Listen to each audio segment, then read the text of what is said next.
Ration అవును. అక్రమాలు జరగట్లేదు అని చెప్తే వెర్రితనం. కానీ దానికి వీళ్ళన సాగ్గా చూపెట్టడం దుర్మార్గం. ఒక రకంగా కొంతవరకైనా ఆగుతాయంటారా అక్రమ రవాణా? నాదెండ్ల మనోహర్ గారు చెప్పినట్టు ఇప్పుడు వెహికల్స్ ఆపేస్తే. పోర్టులు చేస్తే ఆగుతాయి అన్నారు.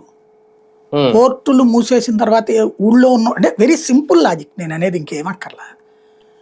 ఇవాళ రోజున వీళ్ళు ఈ చుట్టూ అన్ని బంద్ చేస్తే జనాల ఆ బియ్యాన్ని తినటం ఏమన్నా తినటం బిగిన్ చేస్తున్నారా? ఉమ్, అమ్మడం మానేసి ఉమ్, జనం తిననంత వరకు అది అమ్ముకుంటారుగా. అవును. ఇప్పుడు జనానికి వచ్చే లాభం తగ్గింది. ఇదివరకు ఉమ్, 10 నుంచి 12 రూపాయలకు కొనేవాళ్ళు, ఉమ్, కొన్ని ఊళ్ళలో 15 రూపాయలకు కూడా కొనేవాళ్ళు. ఇప్పుడు అవును, చూశారు అవును. కదమ్మా, ఈ పవన్ కళ్యాణ్ అంతా రచ్చరచ్చ చేశాడు, ఇప్పుడు ఏం చేయలేవు, 7 రూపాయలు ఇస్తాను ఉమ్, తీసుకోండి అంటున్నారు.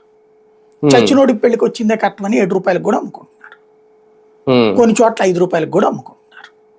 ఉమ్, ఇక్కడ ఎవరి తప్పు? తక్కువ వచ్చిందని బాధపడాలా? ఉమ్, అనర్హులకి ఇస్తున్నారని బాధపడాలి? ప్రతి దాంట్లో లోపం ఉమ్, ఉంది. అవును. నిన్న ఇంకోటి కూడా ఏదో అన్నారట, డబ్బులు ఇద్దాం వాళ్ళకి అనేసి. Is it possible? Um, um, అసలు ఈ పథకాన్ని పెట్టిన పర్పస్ ఏంటి? ఆహారం లభించని పేదలకి ఆహార భద్రత ఉమ్, చట్టం ఇది.